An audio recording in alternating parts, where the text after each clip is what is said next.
I don't believe one Palestinian should be forcefully moved out of there. Anyone who wants to stay there should be able to stay. Anyone who wants to leave should be able to leave, and anyone who wants to return should be able to return. You understand a lot of that is like really scary from the Palestinian perspective, right? Are you saying that Palestinians that want to leave a war zone should not be able to leave? Mm. So if Israel begins to occupy basically the entirety of the Gaza Strip again, I guess in your mind, how long, one, is this a strictly like a military occupation, or would you be in favor of Jews like going back to Gaza to start living again?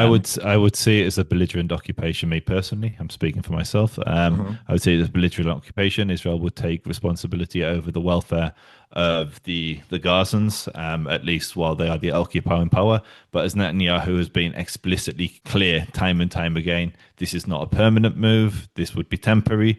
Smotrich wants to reintroduce Jews to places like Gush Kativ. Netanyahu is saying no, and they're saying both of them are saying that publicly, and that is a difference of opinion they both have publicly. So, for me, speaking for myself, Hmm. Gaza is a tiny strip of land with an awful lot of people in. It doesn't need more people in it, complicating it. What it does need, anyone that remains there needs to be de-radicalized. Hamas have been in control of the education for over a decade, and there's a huge rebuilding project. I mean, according to polls, half of Gazans want to voluntarily leave. I think if they want to voluntarily leave, it's cruel to not let them leave, provided they can come back if they want to once the reconstruction has happened. But yeah, Sure. Just as a like you understand a lot of that is like really scary from the Palestinian perspective, right? The idea that, and which also from bit? an, well, if half the Palestinians leave, right? Like the whole No, fight. that's what they're saying. That's not what I'm saying. I'm saying I think it's 48% of Palestinians that live in Mhm. Gaza today have said if is this is again according to a Palestinian researching organization, Mhm. polling organization, the Palestinian Center for Survey and Policy Research. Mhm. Um, they've explicitly told them that they would want to leave if Israel was able to facilitate their movement. I mean, just for context for people, so this is not based on who's living there long term. This is based on the fact this is a war zone. It looks like a hellscape. You've got all manner of difficulties that people face from electricity, water, medical, food. It's just hell on earth to live there. In every other war, there have been large numbers of major war. There have been large numbers of refugees from Yemen, from Syria, from Ukraine, 6 million, 6 million, 6 million refugees from east of those. This is the only war that I'm aware of where the neighboring countries have locked the door. I understand why Israel doesn't allow Palestinians to move into Israel. I don't understand why Egypt doesn't allow refugees that want to flee the war to flee. So I'm talking literally about people being able to flee war, flee. I mean, you've seen the images of Gaza. It looks like hell on earth at the moment. I would not want to. I'm a family man. I would not want my family to be living through those conditions if I were able to help them. That doesn't mean that anyone who leaves should not be able to return, but they should be able to leave a war if they want to leave a war. It seems incredibly cruel to lock the southern border. Yeah, I understand that. I'm just saying that the initial accusations were that this war was starting with the attempt to basically purge as many Palestinians from the Gaza Strip as possible. And so the idea of a million of them leaving without like a strict guarantee that they would be alled back would seem to But that's fulfill all of but the that's not what I initial. said. I So understand that's not what I you mean, said, we but both, like yeah, yeah. yeah, I understand, but like the beginning thing, stated in the war is also that we're not going to be like kicking all these Palestinians out, right? But if it And happens, I don't believe one Palestinian should be forcefully moved out of there. That if they want anyone who wants to stay there should be able to stay. Anyone who wants to leave should be able to leave, and anyone who wants to return should be able to return. That's my position. Now you may say that's not the position of the Israeli government, or that's not what the Palestinian wants, but you asked what my position was, and that feels fair to me. sure, I understand that. Yeah, but you understand that like Palestinians, or at least the Palestinian supporters in the West, and probably Palestinians themselves, might not feel very secure in the ability to leave and come back, right? That would be a So you would look to put in place international guarantees that they would be able to return, but for whatever they're worth, I can't think of But do you anything think more there you can do. who would Israel So even so work you with say so. Let me internationally? flip that. Let me Yeah. push that back to you then. Are you saying that Palestinians that want to leave a war zone should not be able to leave? Mm, that want to leave a war zone should be able to leave. I don't know. I'd have to think a lot about what the Okay, yeah, structure of them leaving looks like.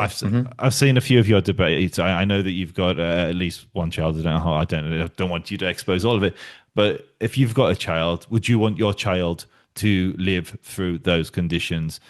Difficulty getting food, difficulty getting accessing clean water, difficulty getting electricity, difficulty getting all the basic necessities. On top of the added fact, there's an ongoing war between radical jihadists and the most powerful military in the Middle East, and you've seen the devastation that has been that just has engulfed your entire life. Would you, as a father, want your child to be able to leave? So this is very hard because in the West, I have a country, I have a place that I can call my home, and I don't have to think about making these types of sacrifices ever. The obvious answer seems to be that, yeah, I think I would want my child to be able to go anywhere and to not suffer any of these hardships. That's very true. But I mean, like, arguably, the entire founding of your country was a bunch of people saying like, fuck it, we're gonna go tough it out here and see how it works. And the first few groups of people that went, it fucking sucked. Right? Your first couple batches of people that came from Eastern Russia had a really rough time, and over half of them left up until 1920. You said it yourself. There were massacres, famous ones. Iran was one, where people went and they died. And it's not like, people were saying, oh, fuck it, we should just pack up and leave and go back to Brooklyn or go back to Europe or whatever, right? There are people that are willing to make sacrifices to maintain like territory, because they feel like they have some, massive historical right to it. I don't have to make those decisions in the United States. It's not as simple as just like running away from an enemy that's attacking me. You're talking about a group of people that are willing to suicide bomb sometimes in order to fight a country. It wouldn't surprise me if these people are also willing to suicide their families for it as 100, well. and that's why it's voluntary. 100%, and that's why it should be optional for anyone that wants to leave Yeah, I and understand, but doesn't like we want to have put their to. children through that. Yeah, I understand. I agree with you. Like on a very like on a micro level, like oh, you should obviously be able to leave a place where shit is fucked. But on a macro level, if we say that if shit gets really fucked, people should be able to leave. Well, now you've painted the perfect conditions for Israel to make a situation unlivable, and then all the people leave because they're exercising their individual freedoms to do so. And now Israel has achieved the long scale victory of like basically the ethnic cleansing of the Gaza Strip, right? And we've done it the whole time while being But quote unquote this, respectful of this is families. But this is like not probably a good thing to do if you're from the but this Palestinian or is from the Arab side, right? this is the perversion of reality, because the reality was Israel did not launch this war. This is a defensive action. Israel did not turn Gaza into the militarized fortress that it is, with over with a network of tunnels that dwarfs the London Underground, with booby traps in a large proportion of the buildings, turn it with command and control centers under civilian infrastructure. Hamas created the conditions. Hamas created the conflict. Hamas stole Israelis and brought them into that, forcing Israel into this place, into war. And then Hamas refused to agree to any ceasefire, or certainly make ceasefire virtually impossible. And as a consequence, there is conflict there. And so, what I'm saying, given that Israel did not start this, given that Israel has gone to huge measures to minimize those civilian casualties. So, you look at the pictures of the level of destruction in Gaza. The UN says 70% of the buildings. The UN says 92% of the Okay, houses have I'm not been going to demolished or if you've watched my destroyed. debates on this, I'm not going to disagree on any of these finer points. I understand this. Hamas's entire goal is to get as many civilian deaths as possible. I'm not going to fight you on any of this. It's Yeah. fine.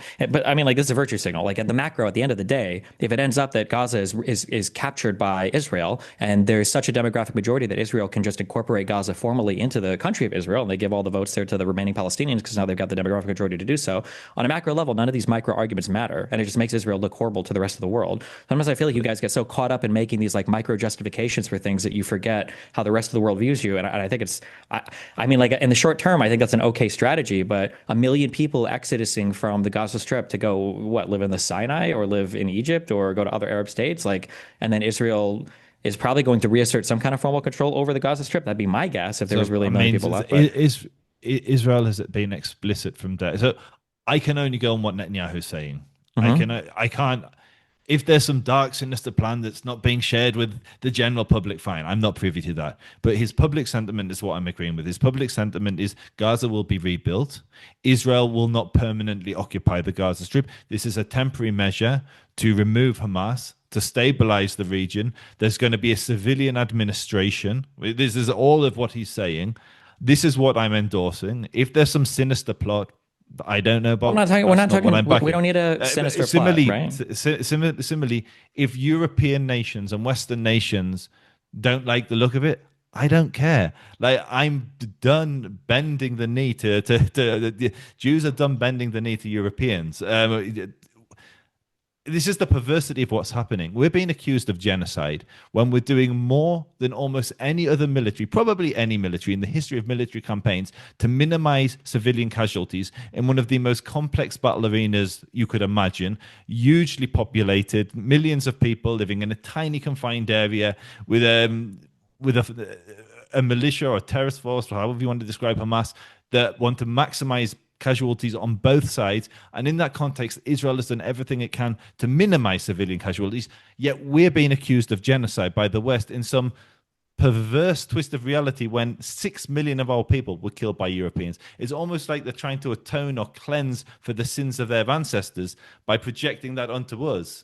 Like we are not genociding. There is no genocide here.